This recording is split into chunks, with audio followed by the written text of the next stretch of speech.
Firefox is uniquely tracking its users before installing the program. Google Analytics 4 is almost here. Did Android or iOS have more malware this last year? And more. Welcome to Surveillance Report 80, where we're dedicated to keeping you private and secure with the latest news in the last week. I'm Henry from Techlore. I'm Nathan from The New Oil. And again, this is the third announcement now for our brand new channel. We are migrating Surveillance Reports over to its own channel to make everything better for you guys and to make everything better for ourselves behind the scenes. It's going to be awesome. It's already up on YouTube. We're so close to hitting that 5,000 subscriber mark, so make sure to get over there and get subscribed. Also, good news and bad news. Odyssey seems like it might happen in the near future before we start uploading to the new channel, which is exciting, but we're kind of stumbling on some technical difficulties right now, so no promises. The sync is doing some weird stuff right now, so we're still trying to figure this out. So make sure to get over on YouTube. We're not ignoring you Odyssey and Peer 2 people. You might just come in a little late, and we will be recommending some front ends for YouTube so that you people can still access anything on YouTube indirectly. So thank you. Get subscribed. It really helps us out. All right, highlight story this week. Your feathers will be ruffled. Each Firefox download has a unique identifier. So apparently when you download Firefox to install it, each installer is given a unique identifier. Quote, this data will allow us to correlate telemetry IDs with download tokens and Google Analytics IDs. This will allow us to track which installs result from which downloads to determine the answers to questions like, why do we see so many installs per day, but not that many downloads per day? You know, the questions that keep us up at night. So supposedly if you opt out of telemetry in the browser, like after you install the browser, as we generally recommend people to do, this data point will be stripped in that opt-out. But why is this a default? I thought it was bad enough for Firefox not to prompt users on startup for telemetry, as many programs do. Even invasive programs ask you on startup if you'd like telemetry on or off. But this actually goes beyond that, and they start tracking you from before the install. Real quick, someone on Reddit this morning also pointed out, if you want to go the extra mile, you can turn off your internet while you're installing, just to make absolutely sure that it's not going to send out any telemetry until you get a chance to go in and shut it all off in the menu. Cool. And also, if you truly want to avoid this all the way, if you check out the article, you can download the file directly from like where they host the file on their server, and that would avoid it. And also, they recommend installing from a third-party website. Personally, I think that the security risk of downloading Firefox from a third-party site is probably more of a risk than going through this. So I would really caution people away from downloading things from like Softonic or download.com or anything like that.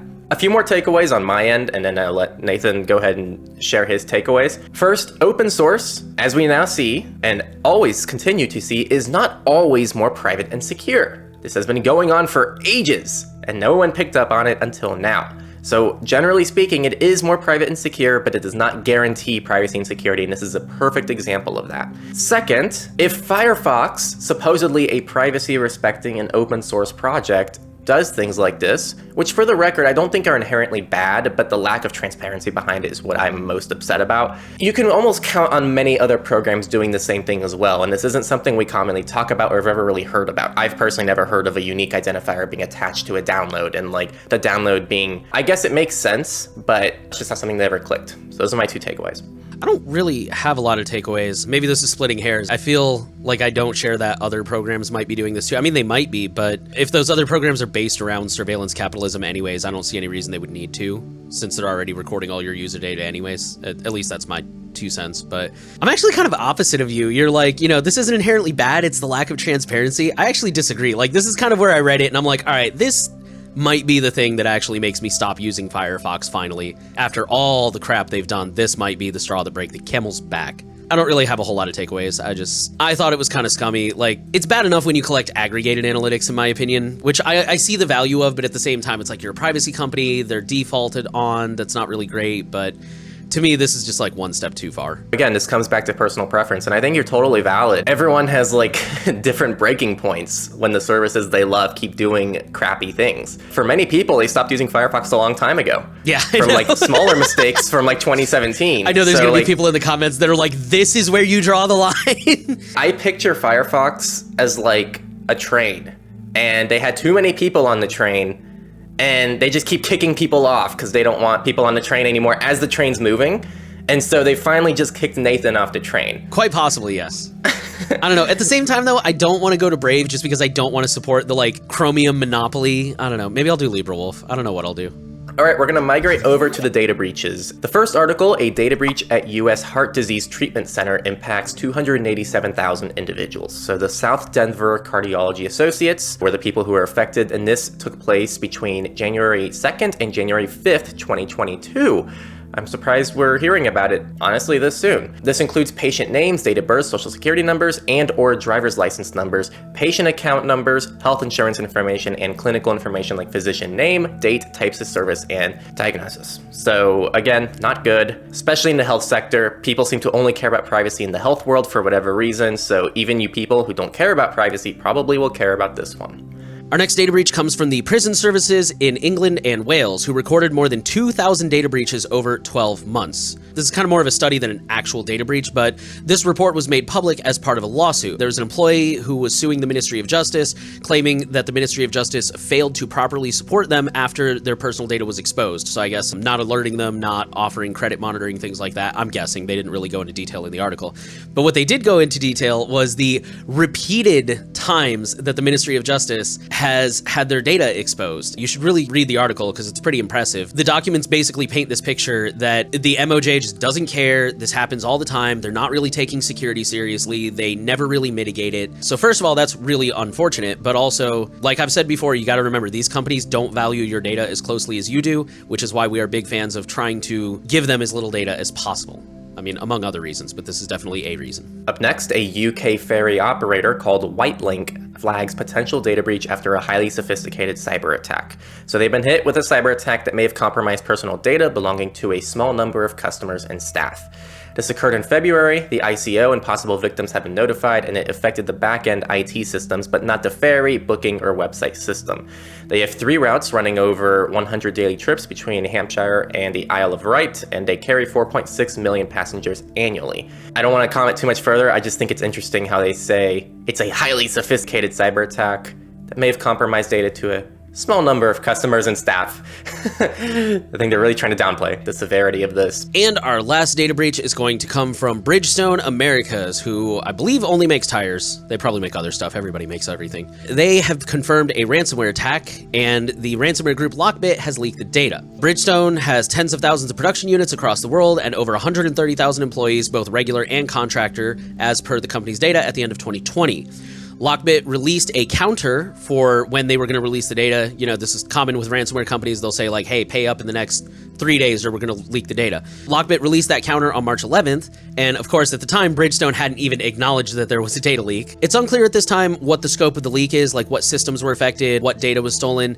And at the time that I wrote this, which was yesterday, Lockbit keeps changing the timer.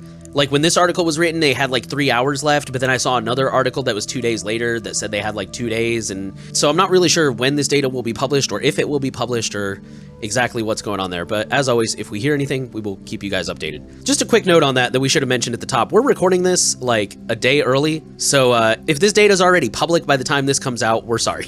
Yeah, it's not only early on the days, but it's the earliest we've ever recorded in the morning. So work with us.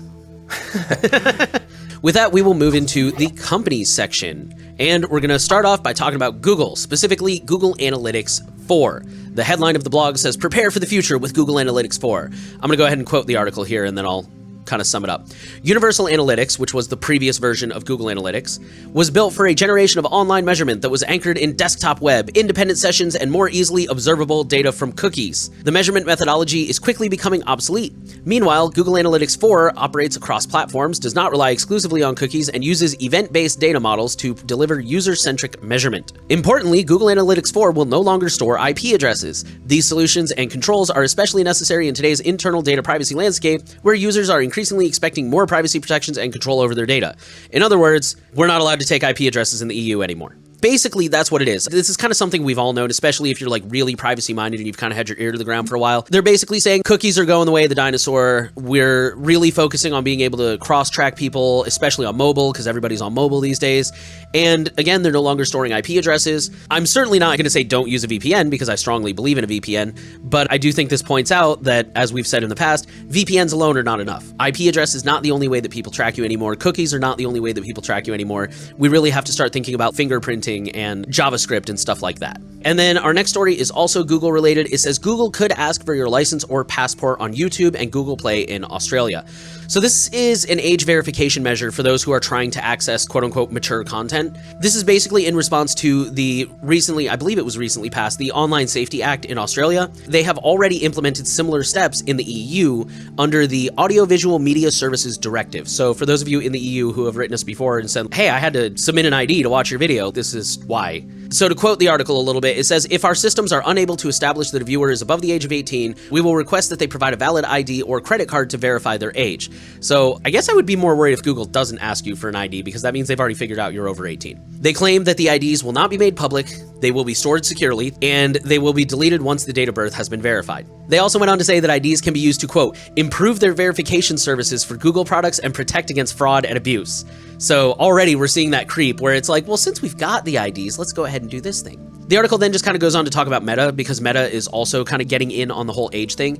They are rolling out a tool for both Quest and Instagram that will allow parents to set time limits, be notified when teens report someone, view and get updates from who their teen follows and who follows them. And at this time, it requires the teenager to opt in on their account, but of course they are working to rectify that. Henry noted here, this is one of the reasons why we post our content to multiple platforms, is so that way if you try to watch on YouTube and it says upload your ID, you can go to Odyssey or PeerTube or somewhere else and not have to give up your privacy in order to stay updated. I don't know if Invidious or something like that would protect against this, because I know not everything is cross-posted to other platforms, unfortunately. I guarantee if you use some kind of front end, especially with a VPN, nothing would happen. Like if the VPN was not with an Australian IP address, you'd be totally fine. Yeah, there you go. Use a VPN. There you go. I just made the case for why you still need a VPN. Use a VPN, set yourself to Germany or Canada or whatever. We could make a 15-minute video defending why VPNs are still useful and why the whole VPNs are useless for privacy train is probably not the best train to be on.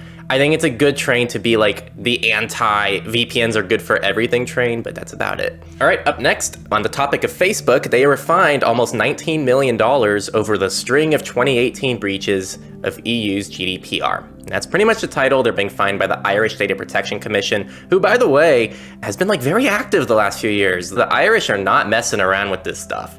So this decision was made 4 years in the making, so very exciting. And the next story is a crypto startup that wants to scan everyone's eyeballs is having some trouble, and I'm really glad that that's the headline. So we covered this story a while back. Some startup wants to make a new cryptocurrency called WorldCoin, and they wanted to hand it out to people in exchange for their retinal scans. This literally sounds like if I was a professor and I was setting up some dummy experiment to see how ridiculous I can make cryptocurrency sound, this is what I would do. A new crypto called WorldCoin to hand out to people in exchange for their retinal scans. I just wanted to be noted, I can beat that. There is actually a cafe in some university. They're not using crypto, but they are giving students like free coffee in exchange for filling out surveys with personal data, like, you know, how many brothers and sisters do you have, and like, what town are you from, and stuff like that. Love it, love it. So this startup is halting operations in at least 7 countries due to logistical hurdles, like lack of smartphone access, user confusion, fraud, and new regulations. Don't know which of those is the truest one. And our last company story, the title of the blog post says, responding to the conflict in Ukraine, and this comes from 1Password, the password manager. They said, we are halting new account creation in Russia, along with renewal payments for existing customers in the region. That's the actual quote. They basically go on to say this is to comply with sanctions. If you already paid for another year's worth, then your account still works. But basically, once your subscription runs out, if you are from Russia, your account will become read-only. I mean, I guess that's better than just getting locked out entirely, but the lessons I took away from that were self-hosting, but also at the same time, we're seeing a lot of Russia not being able to access the internet. So offline copies are also extremely valuable, just to make sure that you're not completely at the mercy of some company and their decisions they might make. I don't know if Henry has any other opinions he wants to add to that one. Honestly, I don't agree with their decision. They say that it's because of they have to comply with sanctions, and if that's valid, then, well, they got to do that. But I don't agree with that decision. But also, their approach to this was extremely generous. They could have just flipped off the switch for everyone. Yeah. So I'm actually pretty happy that they did make a pretty decent compromise there. All right, we're going to transition over into research. And this first one is pretty good. 2021 mobile security. Android more vulnerabilities, iOS more 0 days. So the mobile security company Zimperium has released an annual mobile threats report, and as usual, tons of findings. You should read the show notes and see them all for yourself, but the most notable ones, there was a rise in overall malicious attacks against mobile platforms. Most people are still slow to patch their own devices, 42% within 2 days. That's not too good. We need more people listening to this podcast to hear us rant about you not utilizing automatic updates. 1/3 within 7 days and 20% 8 or more days. That means 1 in 5 people over a week still have not updated. So malware was the most common threat, but they also discussed man-in-middle attacks, local scans, and websites. And that Android has more vulnerabilities while iOS has more severe vulnerabilities. There's no clear winner there, but it is still a fun story. This stuff changes every year for the most part. I know people are like, iOS has this vulnerability, therefore Apple is not secure. And it's like, that's just not how it works at all. So if that's how you're judging what's secure and not secure, you need to find a better way to assess that. This is really just kind of like a dick swinging contest between vulnerabilities and 0 days. That's really all it is. It doesn't really reflect the actual security and privacy of the platforms in its entirety. Our next story, the headline is really, really interesting. Researchers use 379-year-old algorithm to crack crypto keys found in the wild. It's a little bit of a sensational headline. This 379-year-old algorithm is just a mathematical formula that some, I believe it was French mathematician, discovered 400 years ago, but it's still really, really interesting. They go really into the technical details, which is probably why Henry gave me this one.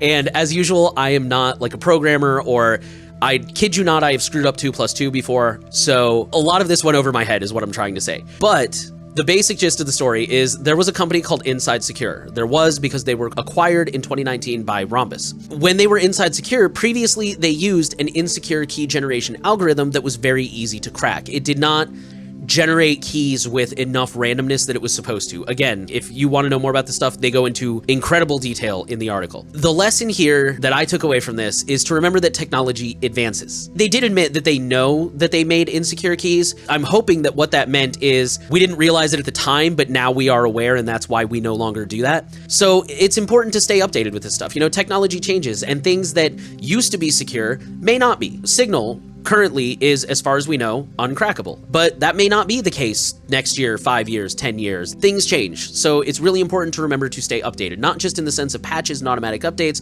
but also information, and to know when things have been outdated and what new advances are out there. In before a comment, Signal's not Signal's safe anymore, Nathan? Signal's a honeypot. What? Are you saying Signal's what? Next story. Newer TP-Link routers send all your web traffic to third-party servers. So one Redditor recently decided to investigate their TP-Link router and noticed that it was sending over 80,000 requests per day to something called Avira SafeThings. Avira is an antivirus company, for those who don't know. This is part of the router's built-in, quote, Home Shield software.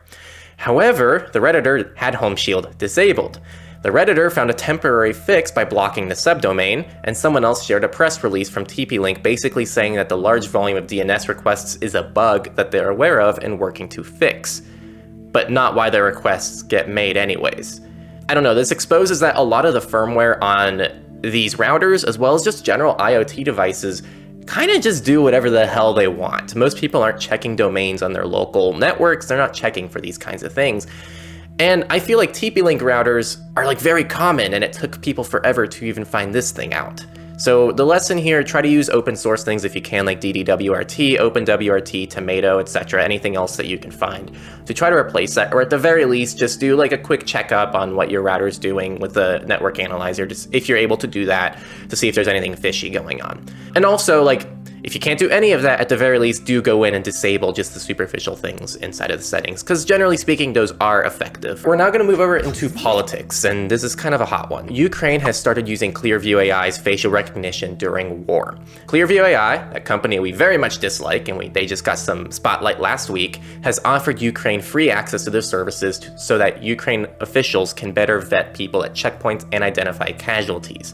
Clearview claims that they have not offered this service to Russia. It's unclear what purposes Ukraine is using this for. Personally, I think this is just unfortunate to hear. I gotta be honest, I don't really blame them because Ukraine is obviously in a tough spot right now. They are a smaller country facing off against what we thought was a military superpower. Maybe they're just a nuclear one based on how things have been going, but anyways, I'm a little disappointed. I hope they'll stop using it in general, but if they really genuinely do need it right now, I hope at least they'll stop using it when the conflict ends and this won't become like the TSA where it's here because it's an emergency and then never goes away. Also, just personal opinion, I don't believe Clearview for a second when they say they didn't offer it to Russia. That guy has no moral compass. I'm sure he CC'd both of them on the email. Hey guys, want this? I think something else, Clearview consistently uses this whole free access thing for a lot of people. Clearview used to be like very geared towards law enforcement, and a big way they were able to gain popularity so fast is they offered free access to law enforcement for like a month or something like that. Yeah, free trials. Yeah, so like Clearview is like literally the subscription service for facial recognition for people in power, which is kind of just a weird way to put it. It's very dystopian. They also, I didn't put it in the show notes, but the article said that Clearview claims they have 2 billion Russian citizens in their database. So isn't that nice? 2 billion out of 10 billion faces in their database are Russian citizens. And our only other political story this week comes from Africa. The headline says Smart Africa and NADPA signed an MOU to advance the enforcement and harmonization of personal data protection laws in Africa. So Smart Africa is an alliance of 32 African countries, international organizations, and global private sector players tasked with Africa's digital agenda. The NADPA, also known as the RAPDP, because it's 2 languages, that's the Network of African Data Protection Authorities, and they bring together African national authorities whose mission is to promote the protection of personal data and privacy as a fundamental human right. So basically, these are both organizations who work all over Africa to advance data protection and stuff like that. They have signed an MOU, which the article did not say what that is. I'm assuming it's basically just some kind of agreement to unite to help Africa as a whole create and enforce data protection laws that work seamlessly across the continent. So basically, these 2 organizations have teamed up to try and make privacy laws in Africa that work continent-wide. Kind of like GDPR, instead of how here in America we just have like Utah has a privacy law and California has a privacy law and Illinois has a privacy law, and they're all different and none of them really overlap, and some of them kind of conflict and stuff like that. Personally, I think that's really cool. I've heard a lot of experts complain about data privacy laws that are really hard to follow because they're not harmonious. And so I think if they can get everybody on the same page, I think that's really going to help the African people out in terms of data protection, just get better and stronger support because it's all harmonized. We're now going to migrate over to FOSS, free and open source news. Mozilla Firefox is gonna kick a few more people off the train. So they're on fire this week. They are. They've been on fire for a good while. So Mozilla Firefox is removing Russian search providers over misinformation concerns, which I don't think is inherently bad, but I know it's definitely gonna kick some of the people off the train. So they're removing the Yandex Search, Mail.ru, and OK.ru default search providers from the Firefox browser over reports of state-sponsored content favored in search results. This should only be affecting users in Russia, Belarus, Kazakhstan, and Turkey. So these sites have over 100 million users per month. In 2014, Yandex was the default in Russia and Turkey in 2015. This affects default search providers, any associated customizations, add-ons, and default bookmarks. The new default now becomes Google, which I find like a little ironic because it's not like Google's also the most, I guess, neutral provider either, but like it's a search engine, you know, no search engine's truly, I think, unbiased, like I said last week. So I don't know, I think this is gonna piss some people off. By the way, it's pronounced Belarus. Oh, thank you. There's not much else I wanna say there. I'm not surprised this happened. Our next story is about YouTube, and specifically the Vanced project. So the Vanced app was an Android app that allowed you to watch YouTube without any ads, and unfortunately it is being discontinued. The developers have not stated specifically why, but the leading theory seems to be legal issues, which, I mean, kind of makes sense because YouTube is, you know, ad supported, so it kind of makes sense that they would go after a project that is explicitly designed for YouTube to get around ads. And Henry has some additional thoughts about this. First, I know it's somewhat popular in the privacy community, which is always interesting to me because it's not really that much more private than using the YouTube app, which is funny. It's like not open source, it still sends data to Google. But on a different note, there's like other bots like on Discord that are being shut down by YouTube as well. So this seems to be a recurring pattern. So I don't think anything's safe at this point. So as of right now, you can still use NewPipe, which is on F-Droid, and it's fantastic. I always liked NewPipe, and I think it's a great service. If you don't want NewPipe, or NewPipe does get shut down, honestly, the YouTube mobile site in a browser like Brave is pretty decent. It has no ads, and it has background playback. So it's pretty sick. Those are pretty much my only thoughts. Our next FOSS story will come from Simple Login, who is testing a new iOS app. There's really not much to say there. We're just kind of giving this a signal boost. So if you use iOS and Simple Login, or if you use iOS and like Simple Login and just want to help them out, you can go ahead and message them on Twitter and ask to join the beta. They didn't explicitly state, but if you're not a Twitter user, I'm sure they'd be willing to accept you in other mediums, you know, like if you email them and say, hey, I want to join your beta. Our next story comes from Mulvad, who has expanded their DNS blocking to include malware. Previously, they were only blocking tracking and ads, so now you can opt into malware blocking as well. Real quick, I saw someone on Reddit earlier this week say that they didn't want to use Quad 9 because Quad 9 blocks malware, and they were kind of like, I don't know what they're going to block, and I don't want random websites being blocked and stuff like that. And I get that, but I mean, me personally, I like this kind of stuff. I think it's really cool that I have that extra layer of protection there. And most of these companies really go out of their way to make sure we're only blocking something that is definitely known as malware. They're not just randomly blocking sites like, oh, we're going to block this random PeerTube instance because it might be malware because we've never heard of it. They vet this stuff through antivirus companies to make sure this is actually malicious. I want to chime in there, two things. One, that feature is optional. There are ways to disable it, and Quad 9 goes through how to disable it if you are hung up on it for whatever reason. Yeah. And second, this actually reminds me, some of you last week, I talked about DNS over HTTPS not coming to Android 12 or Android 13. I think it was Android 13. And some of you were like, good, DNS over HTTPS. We don't need all our traffic being sent to Google anyway. And I think all of you misunderstood that story. So I just wanted to clarify, DNS over HTTPS can be used with any provider and does not need to go through Google. Just wanted to clear that up. And our last FOSS story is just a really quick one. Purism is announcing Librem Simple. Quote, an affordable cellular plan that protects your privacy.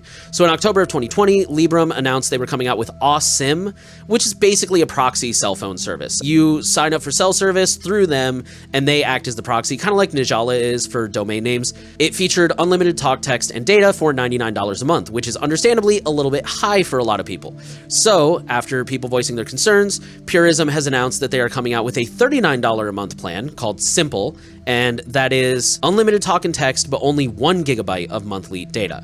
Both of those plans are available in the US, US Virgin Islands, Puerto Rico, Canada, and Mexico. Personally, and I'm sure Henry's on the same page, I would just get an anonymous phone if that's possible. Pretty sure it's possible in Canada, maybe not Mexico. It's definitely possible here in the US, which is where this operates. If they expand to other parts of the world where that's not really an option, then maybe I could see the value of this. It's such a bad deal. $40 a month for 1 gig of data? Susie uses prepaid, who I'm not going to say who it is, obviously, but I'm pretty sure she gets unlimited talk, text, and data for a $40 prepaid plan.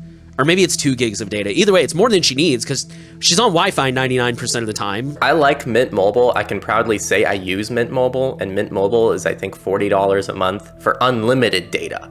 There you go. And you can sign up for it. And it's anonymous, isn't it? Yeah, you can go to a Target in the US and get, I've seen them at Target, I've seen them at Best Buy. You can just go there and pick up a SIM card with cash. And then you can reload it online with something like privacy.com, or you can, if you're really paranoid, you can really just keep getting a new SIM card every few months, because I think it's a 3-month trial or something like that. And that's going to bring us to our Misfits. And we only have one Misfits story this week. The headline says, Emotet malware campaign impersonates the IRS for 2022 tax season. This is more for US listeners. We're just reminding you guys, this happens every single year. Scammers always go where the money is. So scammers are constantly trying to scam you out of your tax returns. Just remember, the IRS will never email you or call you or text you. It's always going to be snail mail. Always, always, always, always, always going to be snail mail. So, you know, when you get that call, which for the record, I've gotten that call and freaked out too, where it's like, you owe us $500 right now. And it's like, oh crap. And then I'm like, wait a minute. The IRS doesn't call me.